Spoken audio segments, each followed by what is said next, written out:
Pola pikir ini menentukan sikap, apa yang dia pikirkan akan menentukan bagaimana kemudian perbuatannya. Kenapa seseorang itu mabuk? Karena dia berpikir itu bermanfaat buat dia. Kenapa seseorang itu pacaran? Karena menganggap itu bermanfaat buat dirinya. Kenapa seseorang memilih datang ke kajian di Universitas Ilmu Sains Quran ini? Unsik 2 ya. Ada yang paling jauh datang ke sini dari mana? Dari Banjarnegara ada nggak? Dari Kebumen ada? Ah, dari Kebumen? Naik mobil? Naik motor? Berapa jam ke Kebumen? Kebumen 2 jam? 3 jam? Naik motor? Berangkat jam berapa? 9:30. Pakai motor. Berapa motor? Berapa motor? Sendiri. Sendiri aja. Sendiri naik motor? So, 100.000 rupiah.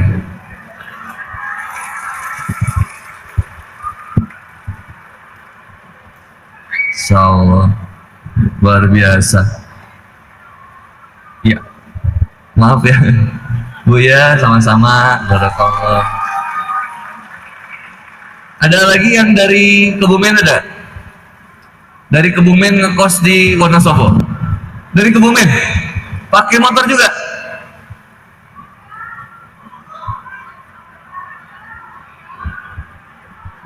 Mondok?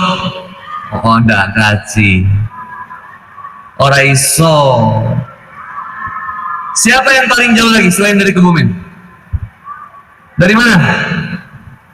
Banjarnegara ada? Banyak ya. Purwokerto? Purwokerto? Magelang? Oh, sejam ya? 2 jam. Pakai motor? Rombongan? Berapa orang? 14.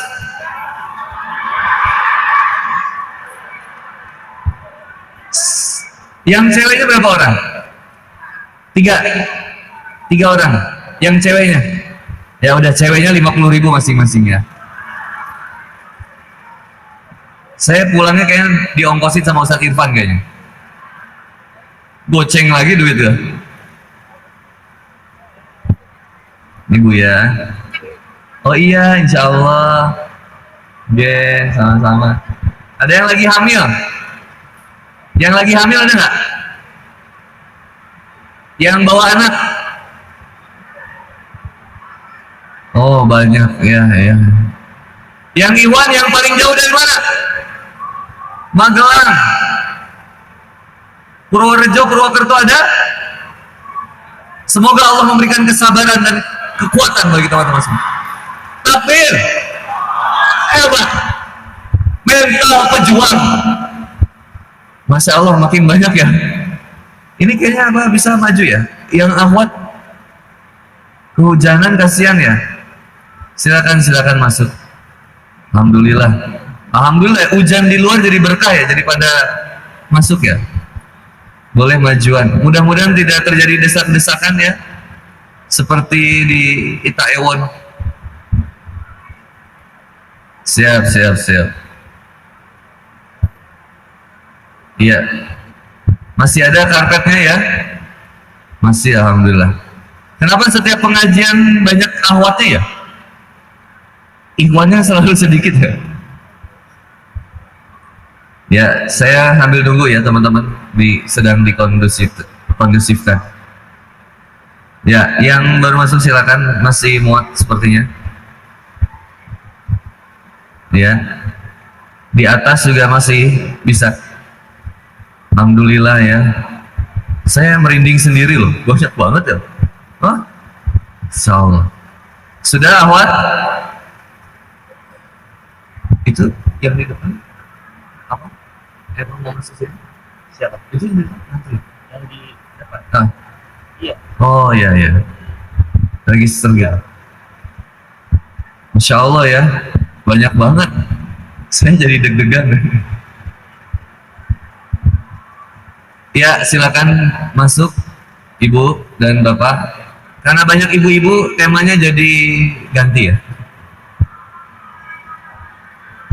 Ya, adil. Bahas buat anak muda dulu, baru ke ibu-ibu.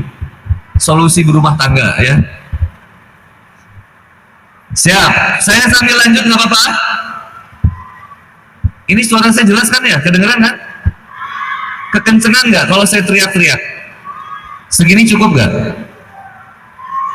Nggak jelas? Oh, nggak jelas. Segini cukup? Segini ya? Ini kedengeran? Oh, dari tadi itu nggak kedengeran? Saya baca puisi panjang-panjang nggak kedengeran? Astagfirullahaladzim. Capek. Saya ulangi apa? Gak usah. Nanti lihat di YouTube aja, nih ada YouTube. Jelas suaranya kayak di YouTube. Saya ulangi lagi ya. Bismillahirrahmanirrahim. Permasalahan percintaan bagi anak muda ini permasalahan yang penting, Pak. Pertama, ada 2 juta pernikahan anak muda di Indonesia, tapi 50%-nya cerai. Banyak anak muda pernikahan dini, nikahnya cepat, usianya masih muda, nikah bagus sih, tapi cerainya juga cepat. Jadi sekarang di Indonesia lagi banyak jambu batu, janda manis baru beranak 1. Hati-hati, di Wonosobo banyak. Kok kamu tahu sih? Jadi janda itu bukan jadi sesuatu yang hina ya. Allah akan menggantikan dengan pasangan yang lebih baik, insya Allah. Insya Allah. Masalah percintaan ini penting karena akhirnya kita dapetin yang pertama, ternyata kekerasan nggak? Kok saya yang kekerasan ya? Oh ini ya, deket ya. Ternyata permasalahan utama dari perceraian, 1, bukan masalah ekonomi. Yang kedua, bukan cuma masalah pelakor, perebut laki orang. Atau yang ketiga, bukan cuma masalah dibanting dicekek, KDRT. Tapi kemarin masalahnya udah selesai ya, udah selesai. Saya nggak terlalu ngikutin juga, Bu. Saya sibuk baca Quran, baca hadis itu. Saya nggak terlalu ngikutin gosip. Tapi kabarnya berkasnya udah dicabut juga kemarin. Cuman dari netizen itu ada tekanan kepada KPI buat ada apa itu pelarangan tampil di stasiun TV. Tapi kemarin berkabar juga ternyata yang menuntut itu bukan dia, ternyata bapaknya itu yang masukin itu tuntutan. Tapi saya nggak ngikutin juga itu. Percaya sama saya. Ternyata permasalahannya bukan masalah KDRT, bukan masalah ekonomi, bukan masalah pelakor. Ternyata masalah utamanya adalah masalah minimnya pemahaman ilmu agama. Maka tadi balik lagi, kenapa seseorang bisa bermaksiat kepada Allah? Islam, dia Islam, Muslim, dia Muslim, Muslimah, dia Muslimah. Tapi kenapa sikap sifatnya tidak sebagai seorang Muslim dan Muslimah? Kenapa dia bermaksiat kepada Allah? Sikap yang seperti itu berdasarkan dari bagaimana pola pikirnya. Maka lihat di Quran surat Muhammad nanti ayat 19, teman-teman. Quran surat Muhammad ayat 19. Fa'lam annahu la ilaha illallah. Maka yang paling pertama ilmu ilah. Ilmu apa? Kalimat la ilaha, bahwa tidak ada ilah yang berhak disembah selain Allah. Siapa yang menurunkan hujan? Siapa yang memberikan cerahnya matahari? Siapa yang menambahkan rasa dingin dalam hawa di Wonosobo? Allah yang berikan. Mau panas dari Allah, dingin dari Allah, cerah dari Allah, hujan pun dari Allah. Apa yang mau kita keluhkan? Rasa sakit dari Allah, bahagianya dari Allah. Apa yang mau kita keluhkan? Simbol bunga pernikahan yang suka dipakai dalam setiap pernikahan, pasti selalu pakai itu tuh. Bunga apa coba itu? Halo, assalamualaikum. Ini aku tuh khawatir kalau ngisi di gedung biasanya suaranya pecah. Suaranya pecah jadi nggak kedengeran. Ini pecah nggak? Hah? Nggak. Ini kedengeran ya segini ya? Aman ya Pak ya? Segini ya? Nyetrum. Bibir aku basah.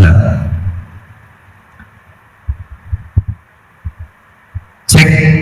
Cukup? Oke. Kalau saya teriak-teriak, kedencengan nggak? Nggak. Siap. Apa sih tadi? Fa'lam annahu la ilaha illallah. Maka ilmuilah satu kalimat la ilaha illallah. Seseorang jadi benar hidupnya ketika dia senantiasa mengakui Allah sebagai Rabb-nya. Maka rasa takut dia kepada Allah lebih besar daripada rasa takut dia terhadap urusan yang ada di dunia. Rasa cinta dia kepada Allah lebih besar daripada rasa kecintaan dia sesama makhluk pada dunia ini. Rasa harap dia kepada Allah lebih besar dibandingkan rasa harap dia kepada apa yang ada di dunia ini. Ternyata berharap kepada seseorang itu kan menyakitkan. Halo yang sudah menikah, Bapak nanya. Bu, assalamualaikum. Bagi yang sudah menikah, suami itu sumber masalah atau potensi ibadah? Hah? Dua-duanya? Suami itu sumber masalah atau potensi ibadah? Potensi ibadah. Yakin? Oke, saya tanya Bapak. Pak, istri itu sumber masalah atau potensi ibadah? Jujur aja nggak apa-apa. Istri kita Pak, sumber masalah atau potensi ibadah? Halo, assalamualaikum. Hadir suami, istri kita sumber masalah atau potensi ibadah? Nggak usah merasa tertekan Pak. Sumber masalah Bu. Kalau punya istri lagi itu sumber masalah atau potensi ibadah Pak? Ibadah.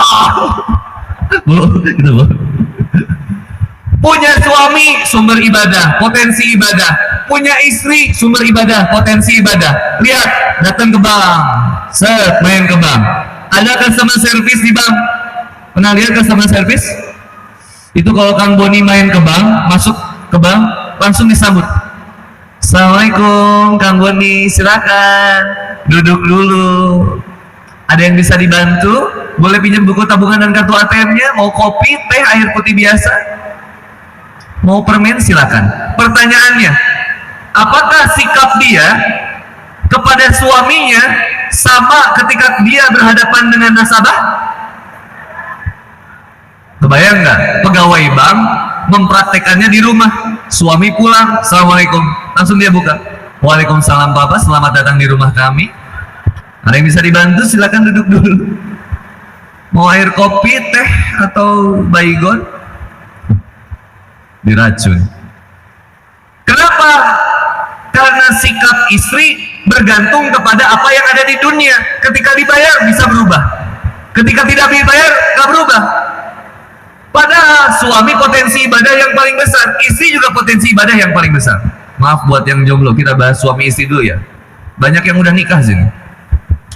Yang jomblo udahlah, sampai hari ini masih hidup pun udah bersyukur. Yang nikah lebih urgent, dipertahankan lah. Masalahnya kalau yang nikah nggak dipertahankan, makin nambah yang jomblo ini. Maka permasalahan pertama dalam rumah tangga, sejauh mana dia mengetahui Allah, itu aja. Sejauh mana dia mengenal Allah, itu aja. Dan sejauh mana suami mengenal peran hak kewajibannya sebagai suami dalam agama Islam ini. Begitu juga sebaliknya, seorang wanita, sejauh mana dia mengetahui hak dan kewajibannya, sehingga tidak akan mungkin terjadi perselingkuhan dalam rumah tangga. Seorang suami merasa cukup dengan punya istrinya, istri udah merasa cukup dengan suaminya. Udah cukup itu aja, nggak usah cari yang lain. Yang satu aja nggak habis-habis. Suami, mohon maaf, motivasi nambahnya kuat, tapi sholat subuh bermasalah. Buat apa juga? Menikah itu membuat kita semakin dekat sama Allah harusnya. Makin semangat beribadah kepada Allah Subhanahu wa Ta'ala. Maka pastikan di rumah tangga tidak boleh ada istilah aku cinta kamu, kamu cinta dia. Halo, assalamualaikum. Sepakat ibu dan bapak? Hati-hati ah. Reunian SMP, reunian SMA jadinya CLBK. Cinta lama bersemi kembali.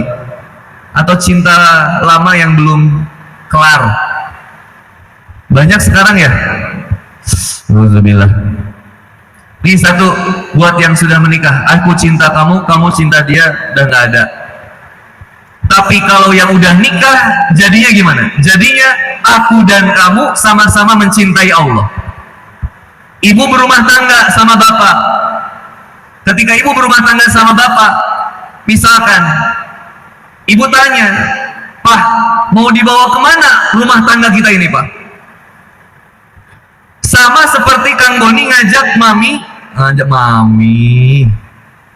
ngajak apa tante, siapa? Kalau tante tuh bawaannya kayak pengen ditransfer gitu ya.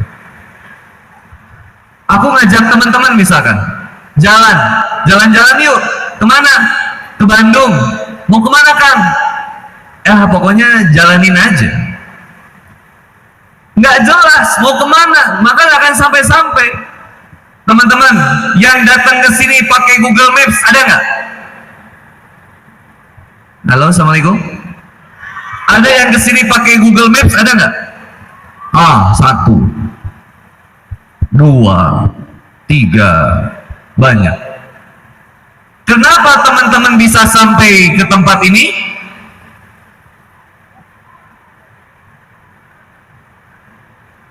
Halo? Kenapa kita bisa sampai ke tempat ini? Karena ada tujuan. Karena ada alamatnya. Ada titik awal, ada titik akhir. Hidup kita juga gitu. Ada titik awal, ada titik akhirnya. Titik awalnya apa? Kehidupan. Titik akhirnya apa? Kematian. Lihat di Quran surat Al-Mulk ayat 2. Allazi khalaqal mauta wal hayata liyabluwakum ayyukum ahsanu amalan. Bahwa Allah telah ciptakan, hadirkan. Allah kenalkan dulu titik akhirnya. Saya hadirkan kematian untuk kamu, supaya kamu kemudian mengetahui bahwa apapun yang kamu perjuangkan di dunia, kamu akan dapat pertanggungjawaban nanti di akhirat. Sama kayak kita masuk minimarket, apapun yang kita ambil, bayar di kasir. Merusak berarti membeli, bayar di kasir. Sama dalam kehidupan, Allah perkenalkan dulu titik akhirnya. Mau yang jomblo, mau yang sudah menikah, mau yang di Wonosobo, mau yang di Bandung, mau di Amerika, dimanapun, kasih tahu. Allazi khalaqal mauta. Sesungguhnya telah kuciptakan kematian ini, dan suatu waktu kamu akan datang kepadanya. Allazi khalaqal mauta. Suka ataupun gak suka, mau gak mau, pasti kamu akan kembali kepada Allah. Allazi khalaqal mauta wal hayata.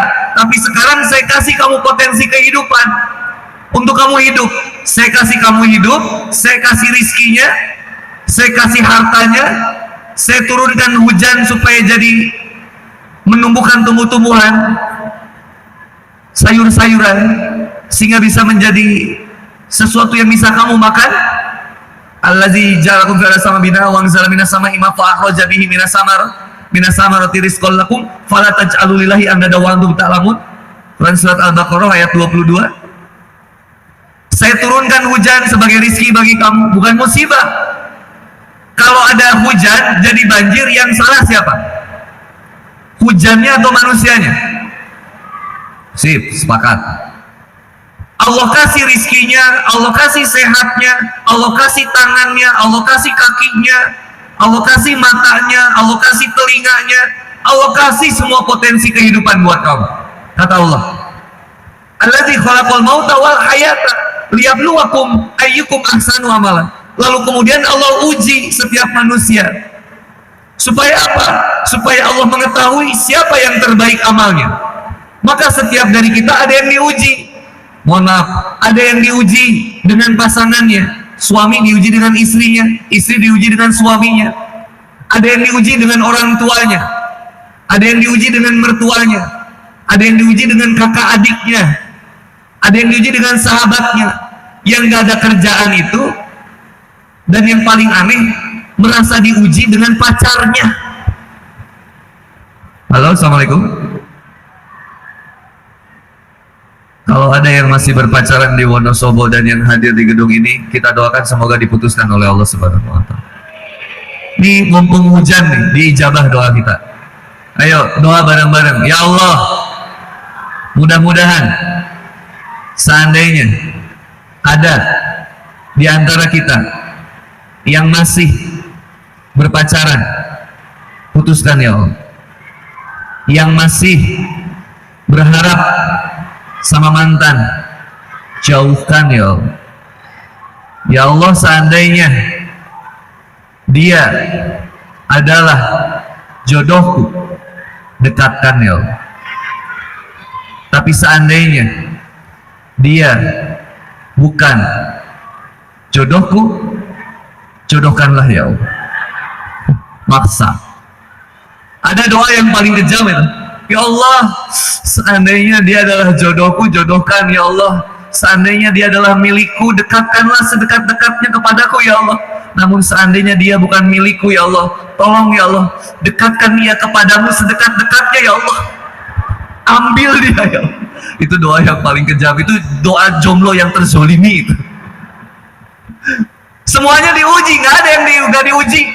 Diuji semua. Ada yang diuji ekonomi, ada yang diuji dengan hujan, nggak jadi ikut kajian, ada nggak? Tuh mau kajian, hujan, males, nggak jadi, diam di rumah, ikutnya live streaming. Nggak usah datang ke kajian, nonton di TikToknya Ustadz Irfan, follow @UstadzIrfan Haas. Bener nggak sih? Official. Ada officialnya? Nggak ada. Ustadz Irfan, Rizky Haas. Follow. Tapi follow juga Handi Boni Official. YouTube-nya Handi Boni Official. Like, share, and comment. Subrek. Nonton live-nya aja lemah mentalnya. Ujian, baru diuji dengan hujan, mundur. Kenapa Kang Boni pakai motor?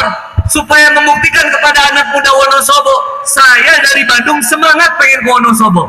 Pengen apa? Bahwa anak muda harus kuat, gak boleh lemah.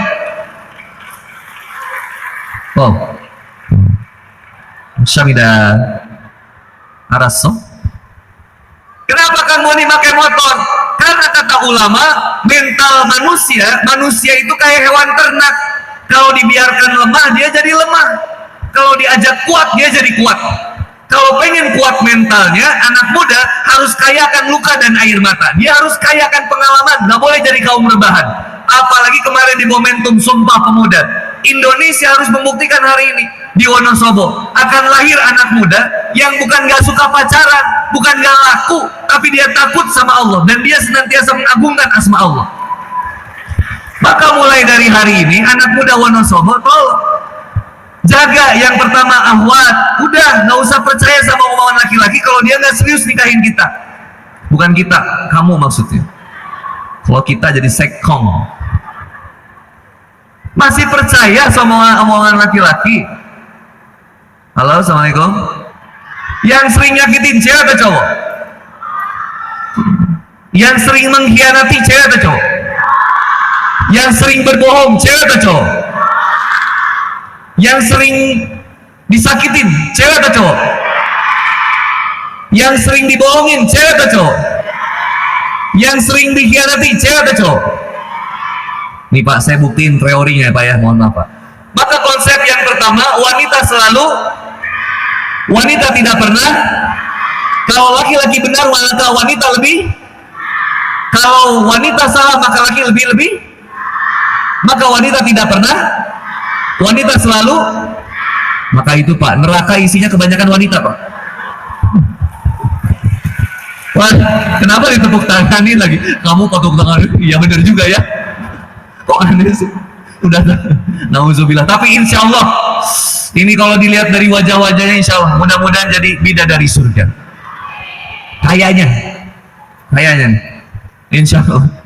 Kang Boni sekali, teman-teman sekali. Allahumma, ini mumpung hujan, mudah-mudahan diijabah. Kita baca Sayyidul Istighfar bareng-bareng. Allahumma, supaya diijabah doa kita. Sayyidul Istighfar, mahkotanya istighfar. Fakultu astaghfiru rabbakum innahu kana ghafaro. Banyakin istighfar supaya Allah ijabah setiap keinginan kita. Yang belum punya anak, Allah hadirkan anak insya Allah. Yang belum nikah, Allah hadirkan jodohnya. Yang usahanya lagi mandek, Allah lancarin usahanya insya Allah. Yang punya hutang, Allah lunasi hutang-hutangnya insya Allah. Hutang itu pasti lunas kalau dibayar, tenang aja.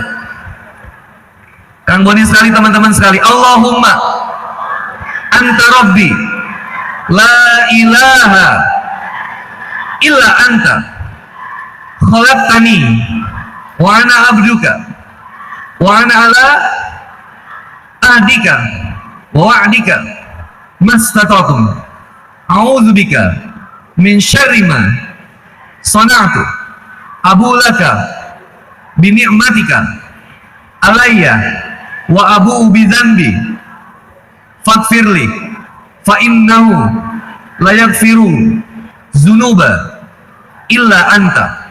Semoga doa kita diijabah oleh Allah Subhanahu wa taala. Amin ya rabbal alamin. Yang pertama tadi, penting kita mengetahui titik akhir dan mengetahui titik awalnya. Titik awalnya teman-teman masih hidup, kita masih hidup. Dan kita dikasih potensi buat hidup.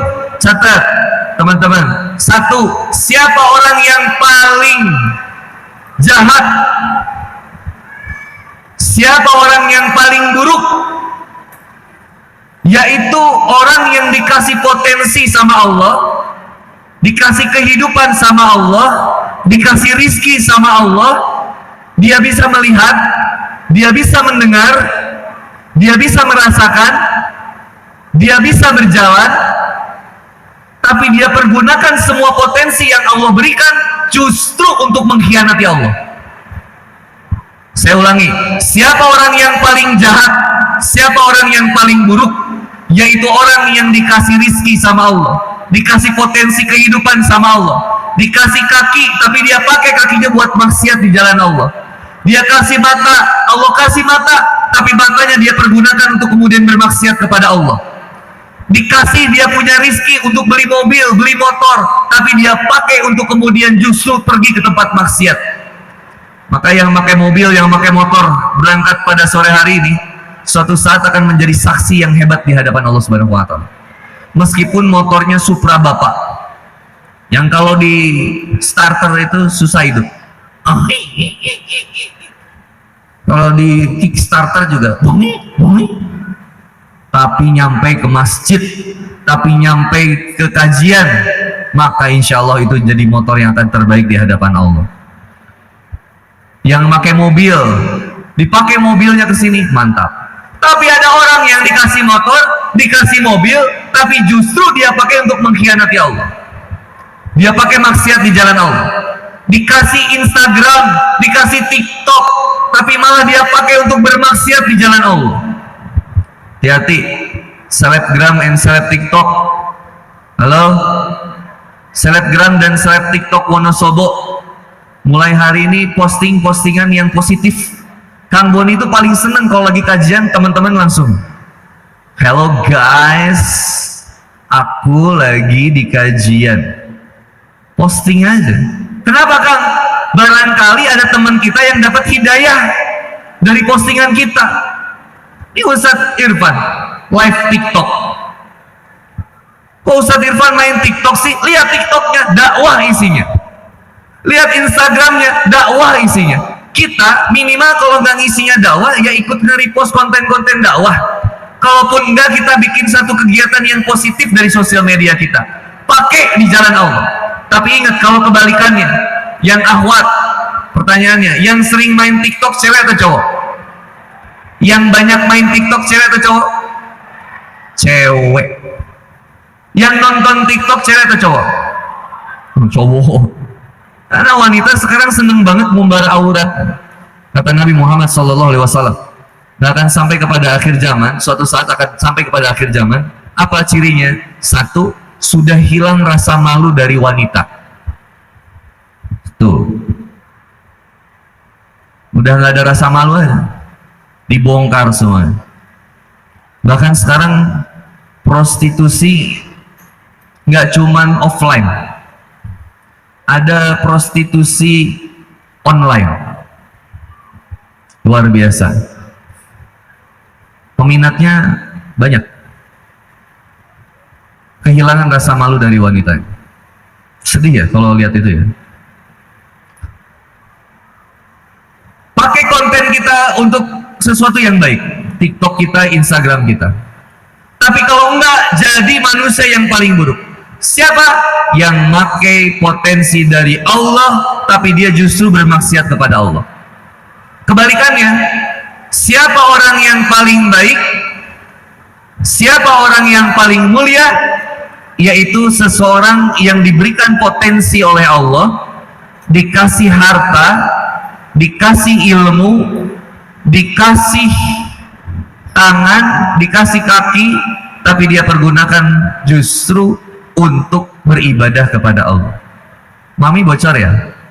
Kalau bocor mau majuan atau mami nggak ada karpet lagi ya?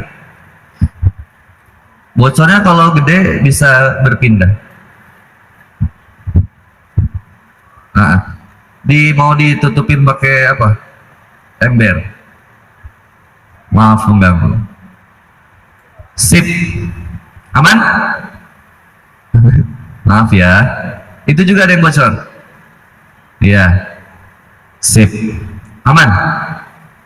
Di Ikhwan ada yang bocor? Nggak ada. Kalau ada juga bodoh amat. Laki-laki harus tangguh. Kalau ingat kuat tuh kayak ingat persidangan, tapi udahlah, saya nggak terlalu bahas itu. Teman-teman yang dirahmati oleh Allah Subhanahu wa Ta'ala, maka ada titik awal, ada titik akhir. Ingat, Allah kasih potensinya, dan Allah kasih potensi itu untuk melewati ujian. Baru diuji masalah aku cinta kamu, kamu cinta dia, masa udah melendoy? Masa udah menyerah? Dikasih ujian cinta anak muda, lah boleh. Langsung bikin update status di WhatsApp. Terluka, menangis, tapi ku terima semua keputusan yang telah hafal. Coba ayat Quran sekarang ya, lanjutin ya. Kenapa sih kalau ke lagu tuh cepet hafalnya, kalau ke Quran susah hafalnya? Kenapa coba? Salah satunya ada yang tahu nggak? Alhamdulillah ya, reda. Nggak alhamdulillah juga ya maksudnya. Ya seneng sih hujan, tapi mudah-mudahan bisa berhenti dulu ya Allah, bentar aja. Nggak usah pakai pawang hujan ya. Apalagi manggil, saya nggak mau sebut nama ya. Adiknya Nusa.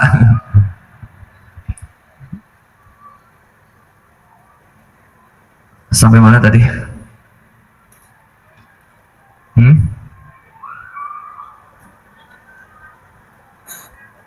Oh, Quran. Kenapa sih ngapalin lagu cepet banget? Nonton film Korea tuh kalau berjam-jam, series tuh betah gitu. Kenapa sih? Tapi kalau ngaji, Alif Lam Mim, dzalikal kitabu la raiba fihi hudal lil muttaqin, shadaqallahul azim.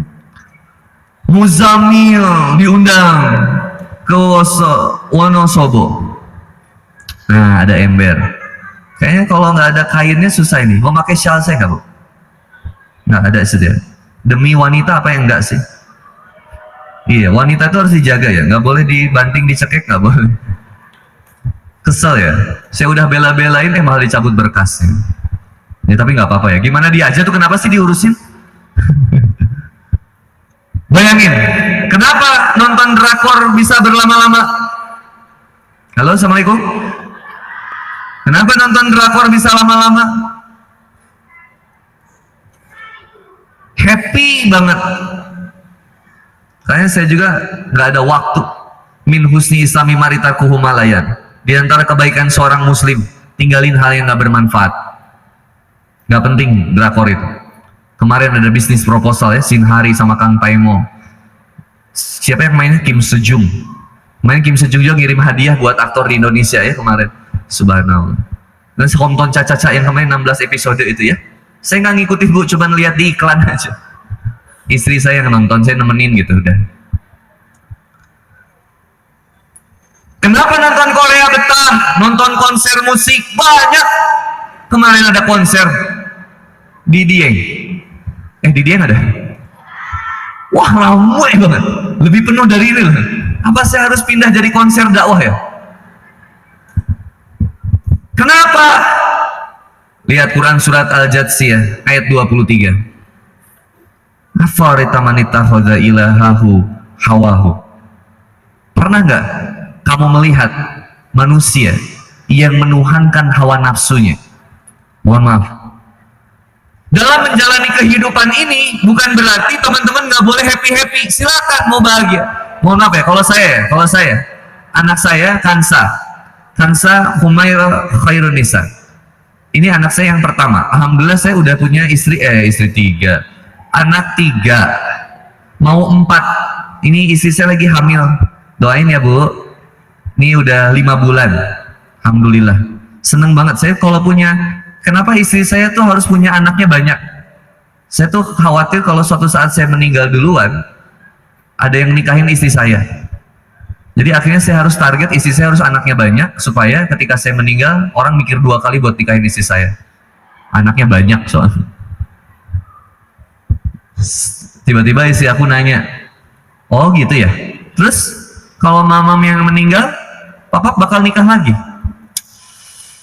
Dah lah, gak usah mempertanyakan sesuatu yang kamu udah tahu jawabannya. Biasa aja. Mencintai pasangan berlebihan juga nyiksa. Apakah Andi Boni nggak sayang sama Teh Rini? Sayang banget. Tapi saya pernah kebangetan sayangnya jadi rugi. Karena namanya pasangan ada baik ada buruknya. Makanya mencintai pasangan seperlunya saja, sekadarnya saja, sewajarnya saja. Nggak usah lebay. Aku nggak bisa hidup sama kamu. Kamu segalanya buat aku.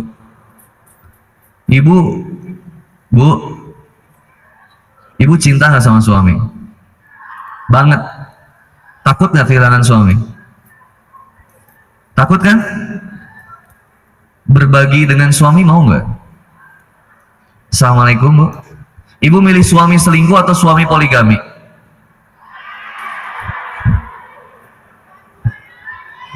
Ini maaf ya, tapi ini penting loh, saya sosialisasikan. Saya tuh seneng memotivasi orang poligami, tapi saya tuh belum bisa. Tapi saya memotivasi orang. Siapa tahu ibu dapat hidayah. Ibu milih suami poligami atau suami selingkuh? Kalau selingkuh itu ajakan siapa bu? Jangan lihat muka saya ya. Setan. Kalau poligami ajakan siapa bu?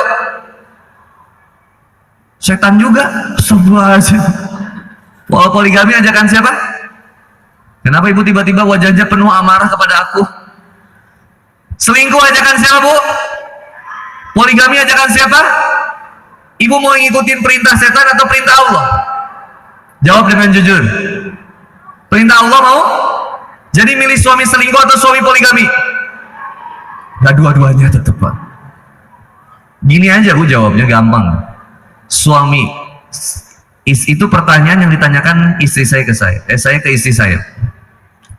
Mamam pilih papa selingkuh atau pilih papa poligami? Jawaban dia cerdas. Jawabannya gini. Selingkuh adalah ajakan iblis. Poligami adalah ajakan Allah. Saya pilih kamu poligami, tapi maaf saya belum siap. Jadikanlah aku Khadijah. langsung dicatat. Maaf ya Pak. Maksud saya, poligami banyak yang berhasil, banyak yang gagal.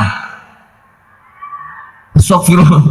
Masa iya ada perintah dari Allah tapi gagal? Nggak mungkin Allah perintahkan jadi gagal. Yang gagal itu biasanya makhluknya atau sistem aturannya. Makhluknya. Maka mohon maaf, kalau belum sepakat kepada poligami, jangan melarang orang poligami, satu. Yang kedua, jangan benci kepada pelaku poligami.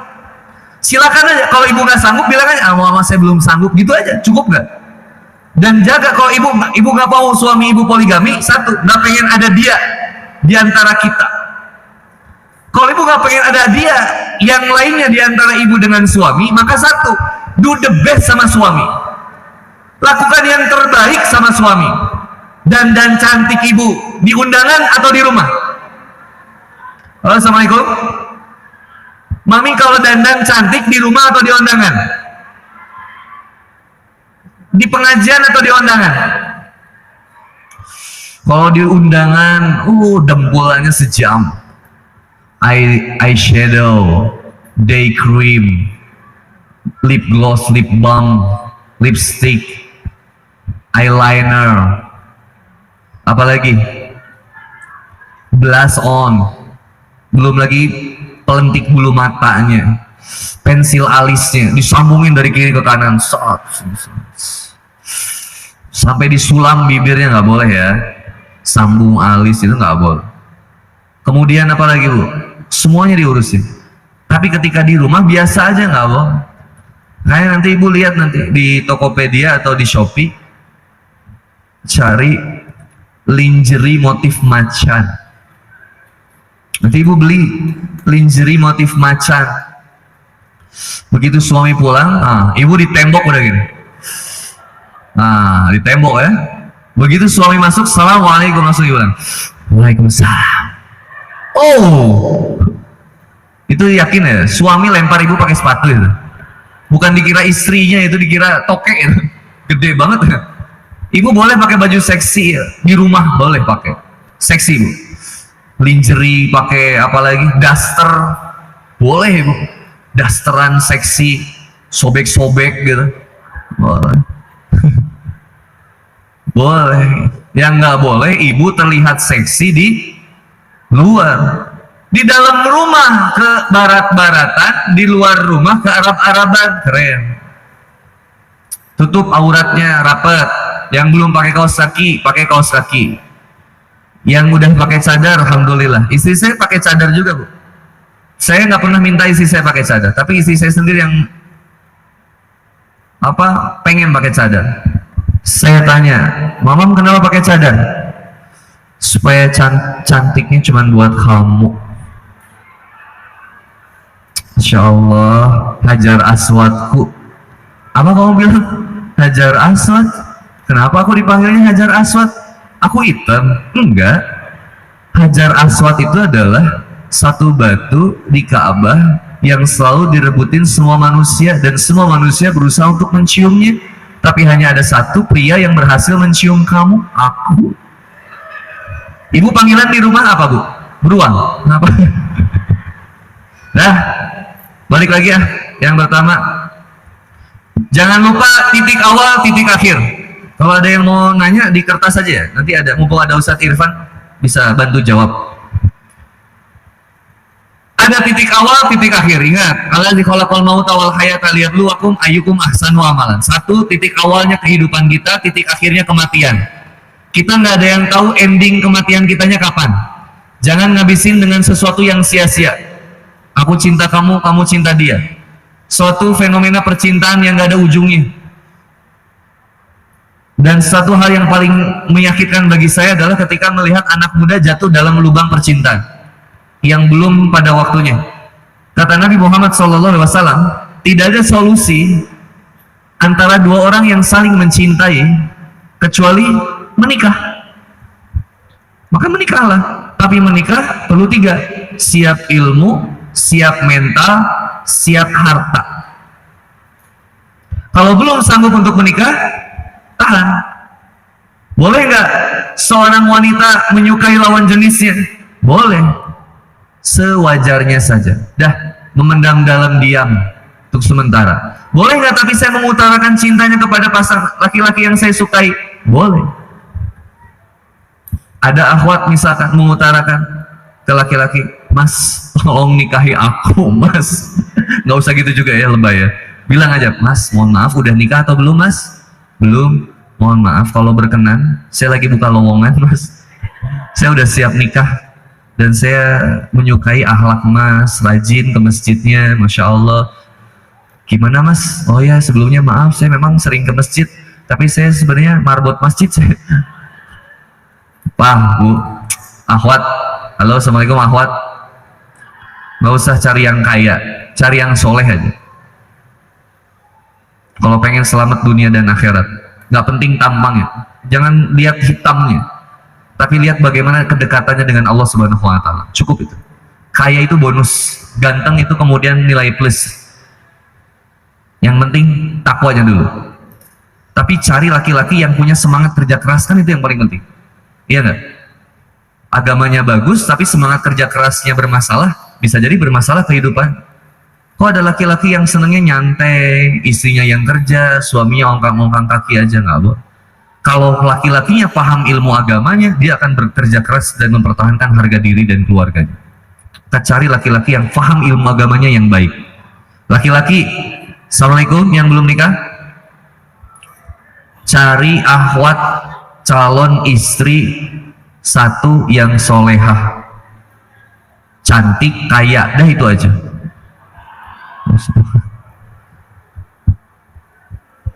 Nah, cari yang soleh dulu lah, cara pandang yang pertama.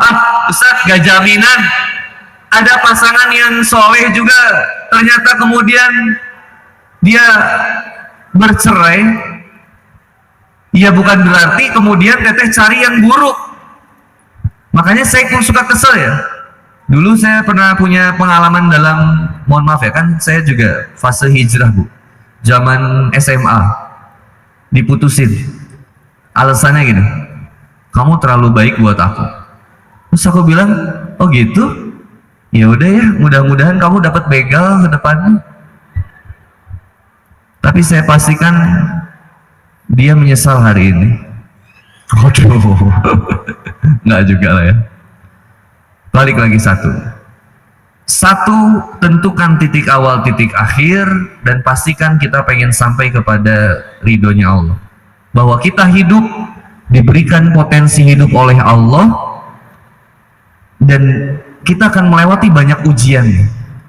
Quran surat Al-Baqarah ayat 155 sampai 157. Pasti bakal diujinya, nggak mungkin nggak diuji. Makanya kalau konsep pernikahan memakai bunga mawar, tapi kadang nggak fair. Kalau di setiap, kayaknya ini sering dipakai pernikahan, mungkin ya, saya nggak tahu ya, mungkin. Kalau mungkin sering disewa pernikahan, biasanya suka ada hiasan ya kayak gini. Ini bunga mawar enggak? Biasanya duri di batangnya itu dipotong, disisakan bunganya, yang indah-indahnya aja. Makanya saya selalu bilang, resepsi itu nggak terlalu penting loh. Resepsi ya. Kalau misalkan apalagi sampai ngutang resepsi pernikahan, cuman pengen ngeliatin sesuatu yang indahnya, tapi padahal menyisakan masalah yang banyak, ngapain? Sederhana aja. Karena apa? Lambang dalam pernikahan itu memakai bunga mawar, salah satunya adalah karena kehidupan rumah tangga seperti itu. Ketika kita menanam, yang pertama keluar apanya dulu? Langsung bunganya, batangnya keluar dulu terus. Begitu keluar, apa yang terjadi? Yang diharapkan bunganya hadir, yang muncul apa? Duri. Diharap setelah pernikahan, dari jomblo pengen nikah, begitu nikah ternyata nemunya masalah. Stres dia, tahu gitu saya nggak akan nikah, Kang. Padahal durinya baru keluar satu itu. Nanti banyak durinya. Setelah banyak durinya baru nanti keluar apa? Pucuk. Ada apa? Kuntum ya? Apa sih namanya? Kuntum ya? Bener ya? Baru dari kuntum itu kemudian baru dia berbunga. Indahnya baru di akhirnya. Tapi ingat bahwa perjalanannya ada duri di batangnya. Maka begitu juga hubungan dalam pernikahan, dalam kehidupan kita. Nggak bisa segala sesuatu itu langsung enaknya keluar, nggak bisa instan pengennya enak tiba-tiba sukses, nggak bisa. Kalau teman-teman baca buku, nanti kalau ada di sini ada mall juga ya, ada mall? Nggak ada. Halo, assalamualaikum, ada mall nggak? Nggak ada. Nggak ada bioskop. Alhamdulillah, buat maksiat aja susah teman-teman. Bagus, alhamdulillah. Bukan nggak ada mall, nggak ada bioskop. Buat maksiat aja susah. Makanya orang-orang yang ada di Wonosobo soleh-solehah insya Allah. Ingat loh, perjuangan kiai zaman dulu, Mbah Mun Toha, ya?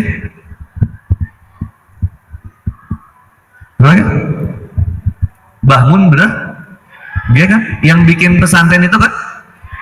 Itu kan dari dulu ya.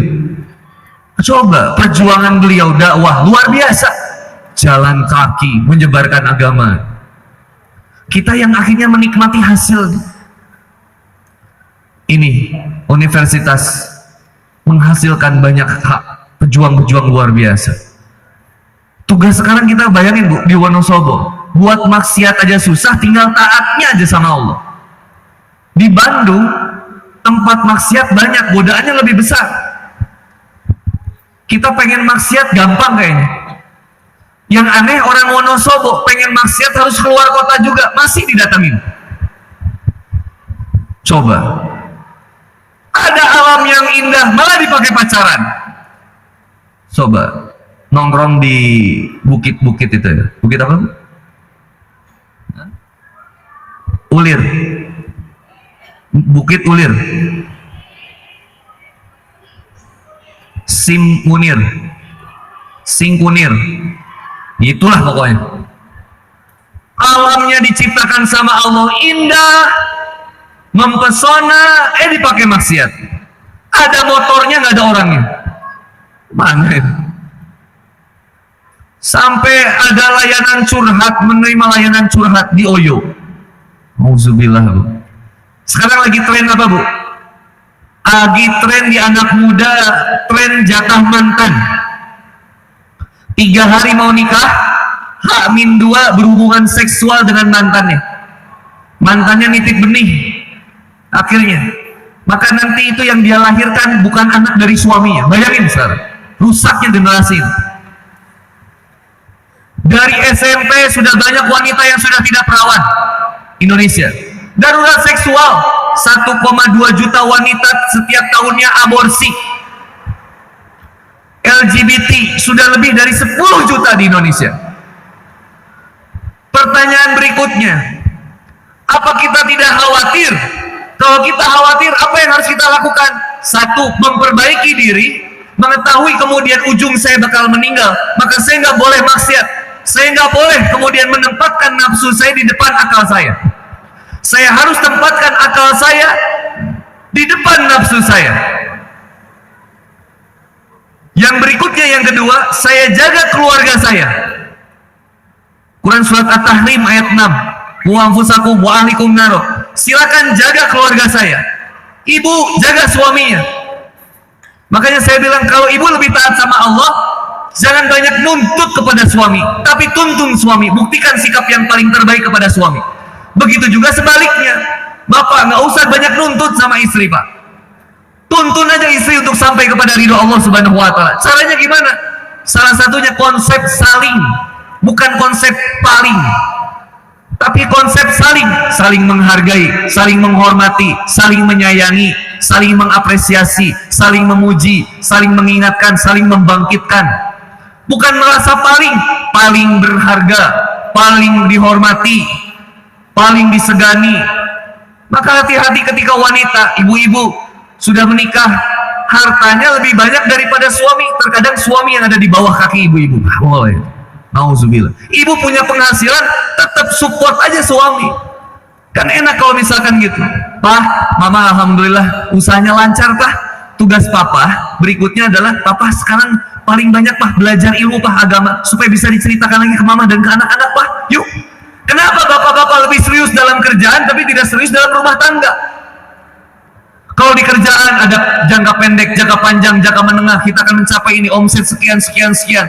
Ada time schedule-nya, ada perencanaan yang matang. Tapi dalam rumah tangga nggak tahu istri mau dibawa kemana, anak mau dibawa kemana, nggak ada tujuannya.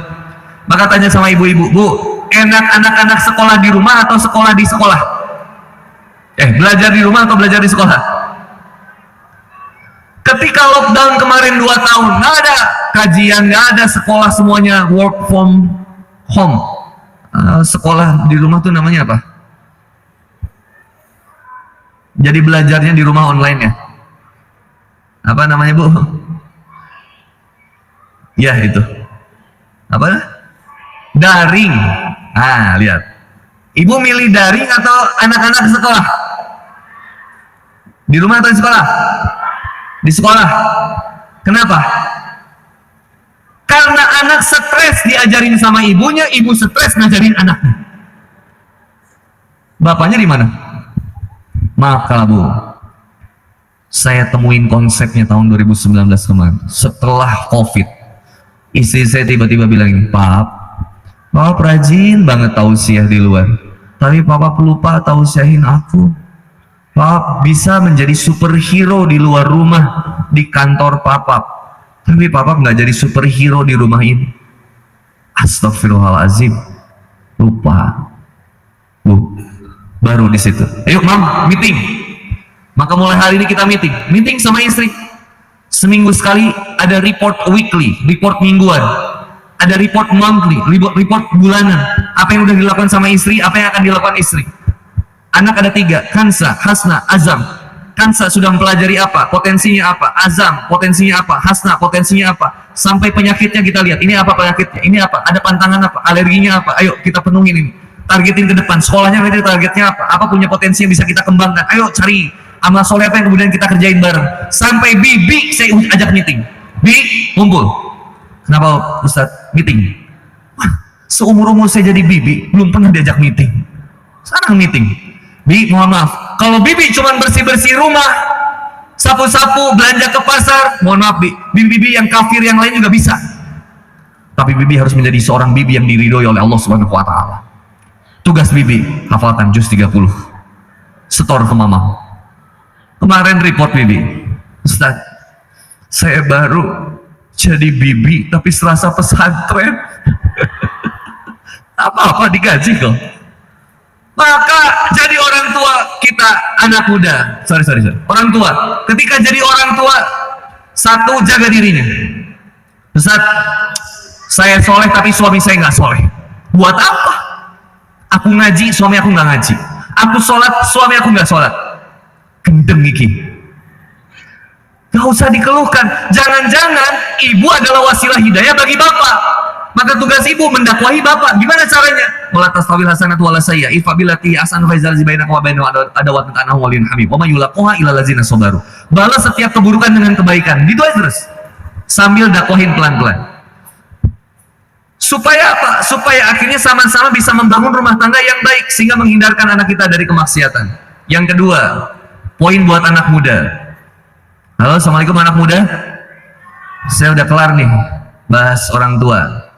Nggak akan beres juga, sengaja nggak diberesin supaya diundang lagi. Buat anak muda, 1, Quran surat Al-Jatsiyah ayat 23. Silakan teman-teman baca, perhatiin, tadaburin. Apakah pernah kamu melihat afarita manitakhadha ilahahu hawahu? Pernah nggak kamu melihat manusia yang menuhankan hawa nafsunya? Maka akalnya ditempatkan di belakang nafsunya. Justru yang bergerak adalah nafsunya. Tadi saya cerita ada satu buku yang keren di Gramedia. Kalau di online juga bisa cari. Tapi bukunya buku barat. Tapi memang cara pandang keren Pak. Dan itu sebenarnya cara pandang Quran. Cuman dia seolah-olah kayaknya konsep dia. Padahal kayaknya ini kalau saya rasa ketika dibaca, oh ini cara pandang Quran. Bukunya judulnya Atomic Habits, yang bikinnya James Clear. Memulai sesuatu dari hal yang paling terkecil, kebiasaan dari hal yang terkecil. Kalau ingin merubah yang besar, perubahan dari yang terkecil. Sama kayak ayat faiza farokta fangsuk. Kalau kamu beres satu urusan, ya kamu bergegas beresin urusan-urusan yang lain. Nah, saya bekal buat anak muda. Anak muda, ketika aku cinta kamu, kamu cinta dia, masalah percintaan, kayak lagunya di Jawa ini ada apa yang judulnya Mantan. Apa kabar wong sing tahu tak gawe nyaman, itu ya? Apa kabar masalah percintaan tak perlu dipikir carry, yang gitu ya? Benar nggak? Sebenarnya masalah percintaan nggak perlu dipikirin repot. Jadi masalah itu ketika kita mempermasalahkan. Siapa yang pacaran, dia cari masalah sebenarnya. Maka tugas anak muda yang sekarang, kalau kita pengen selamat dari urusan percintaan yang salah dan bermasalah, saya sampaikan 5 poin dulu. Tapi saya percepat. 1, salimul akidah. Bersih akidahnya. Belajar. Ada Ustadz Irfan, ada ustadz-ustadz kita yang lain di sini dari pesantren-pesantren yang bisa mengajarkan kepada kita. Yuk belajar ilmu tauhid supaya mantap kita. Ini nggak boleh, ini boleh. Ini nggak baik, ini baik. Ini harus kita kerjain, ini harus kita tinggalin. Yang kedua, sohihul ibadah. Ibadah yang benar, ngikutin Rasulullah Muhammad SAW. Lihat cara hidup Nabi Muhammad SAW dari waktu ke waktu, dari bangun tidur sampai tidurnya lagi. Baik yang sudah berumah tangga juga bisa dipraktekin juga. Yang anak muda, ini tekanan banget. Pelajarin hidup Nabi ya. Nabi ini hidupnya efektif banget. Nabi Muhammad SAW ini hidupnya efektif banget, efisien. Yang ketiga, matinul khuluq, akhlaknya indah. Jangan pernah benci orang, apalagi ngajak orang membenci orang, nggak boleh. Jangan dendam sama orang, maafin setiap kesalahan dari siapapun, dan ingat kebaikan dari siapapun, dan lupain kebaikan kita kepada siapapun, dan lupain keburukan siapapun kepada kita. Matinul khuluq, santun dalam sikap. Yang berikutnya, keempat, buat anak muda, kuat jasmani, sehat dia, qawiyul jism, dia kuat jasmani, sering olahraga biar nggak banyak maksiat, pingpong, futsal, basket, badminton, lempar mantan, lempar lembing, kuda, berkuda, berapalah, mancing, jangan boleh sih. Orang mancing itu kan allazina yu'minuna bil ghaib ya, orang yang percaya kepada sesuatu yang ghaib ya. Yang kelima, mujahadatun linnafs, jaga diri kita dari hawa nafsu, kuatin, jangan ikutin kebanyakan orang, karena kebanyakan orang justru menjauhkan kita dari Allah.